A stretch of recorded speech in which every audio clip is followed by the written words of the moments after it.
What's up everybody, my name is Lucas and welcome to a new YouTube video. Today I've got a little Q&A video for you guys, and then I'm going to touch on my thoughts on Arcteryx and the direction that they're going and what they've been doing recently. But if you're new around here, don't forget to hit that subscribe button, give this video a thumbs up. I'm trying to get 1,000 subscribers by the end of this year, so you can subscribe and leave a like. That really helps me out. I really appreciate it. But let's just jump into the questions. First question is, what do I do for a living? I work full-time for a construction company. I do estimating, I do a little bit of payroll, and sometimes I even go in the field, get on the tools a little bit, but that's what I do full-time. On the side, I've done some partnerships on Instagram and TikTok, and then I also sell clothes at like local markets and online, like Grailed and Depop, stuff like that. That's pretty much what I do, how I make my money and everything like that. So yeah. Are you into any sports? Yes, I would say sports are probably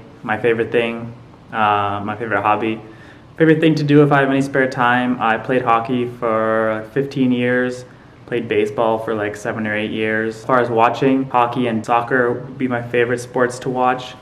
Also, baseball I watch whenever I can, like especially in the playoffs. When the Blue Jays are playing on Sundays, I'll watch some football games that are on if I have the time, and then basketball I'll watch here and there, but probably not necessarily one of my favorites. Also skiing. I've been skiing since I was in grade 1, so pretty much my whole life. It's probably my favorite thing to do, something that I still do to this day, and can't wait to get the season started. Should be starting very soon for us here in Alberta. Another Alberta specific one was my favorite hike in Alberta. My favorite hike would have to be Nub Peak, which is in Assiniboine Provincial Park. Not the most accessible hike for everybody. We did that hike on our backpacking trip where we had to take a helicopter to get there. So as I said, not the most accessible hike for everyone, but probably my favorite hike that's more accessible would be Sentinel Pass, which is in Moraine Lake at Lake Louise. So if you're gonna do that one though, I'd recommend getting there extremely early in the morning, because if you know, then you know that Moraine Lake fills up insanely early in the morning. A couple of questions out of the same kind of dream vacation spot and dream car. My dream vacation spot would probably be the Maldives. My favorite vacation spot that I've been to would probably have to be Paris. I love Paris as a city. The vibe, the whole aesthetic, like the old school architecture and everything like that. And dream car would have to be a Ferrari F40. Yeah, I mean, I don't really have to say anything about that. That would be my dream car, but maybe one day. Favorite shoe in my collection? Probably my most worn shoe right now at the moment would be my Eames Reebok Club C's. Not necessarily my favorite shoe, which is my most worn at the moment.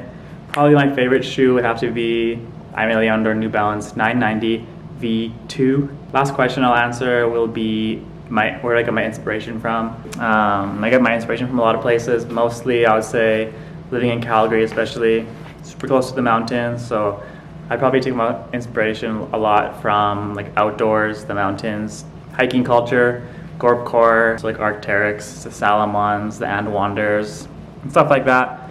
So definitely those kind of Instagram pages like Hiking Patrol, 114 Index.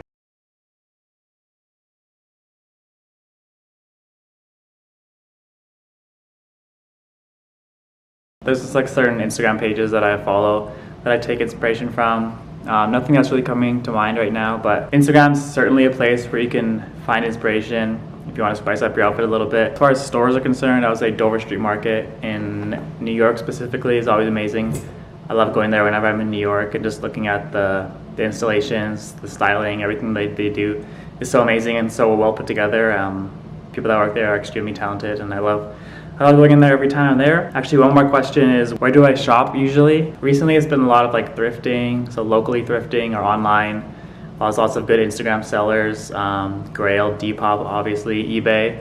And then as far as in-store, not really in-store, but online, it'd be like Essence or Livestock and Bodega, No Tray. Stores like that, a wide variety of selections, lots of different brands, lots of different aesthetics. That's mainly where I shop, mostly online. I'd say 90% of my shopping is done online, and the rest would probably just be like thrifting locally. Yeah, that would wrap up the questions part. Again, not very many questions. Sorry that was a little bit of a shorter Q&A part. If you have any more questions, you can feel free to DM me on Instagram.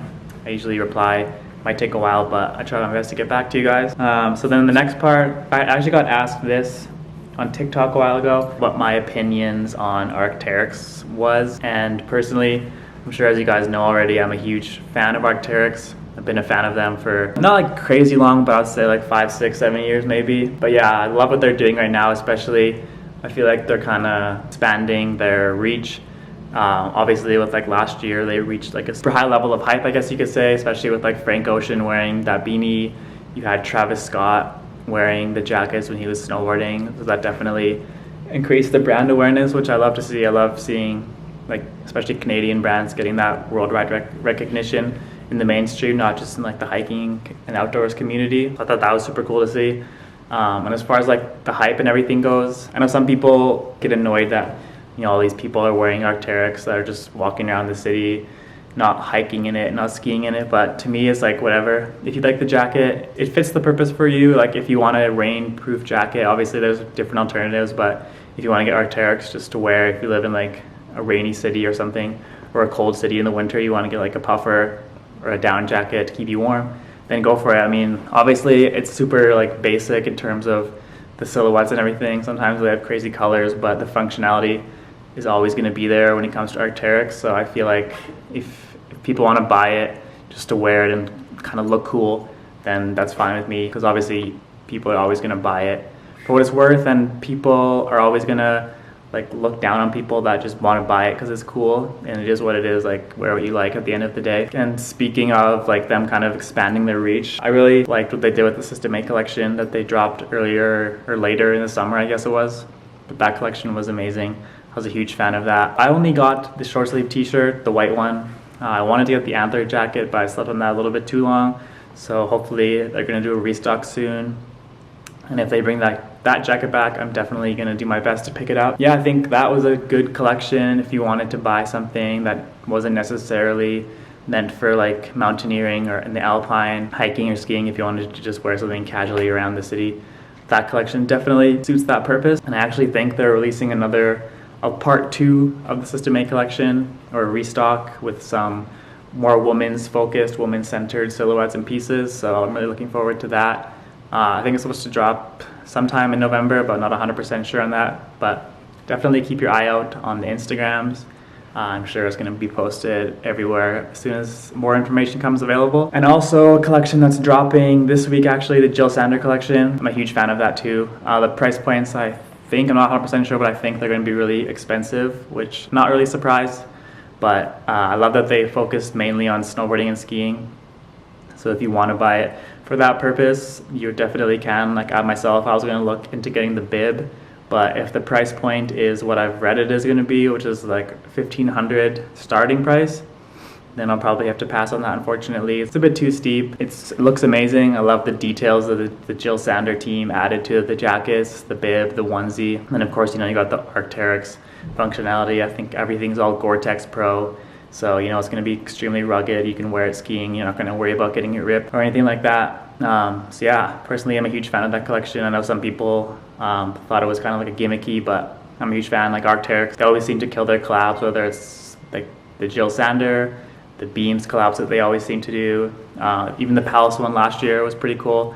I didn't grab anything. I wasn't like a huge fan of it, but I thought it was cool, especially them again capitalizing on the hype, getting into the streetwear scene.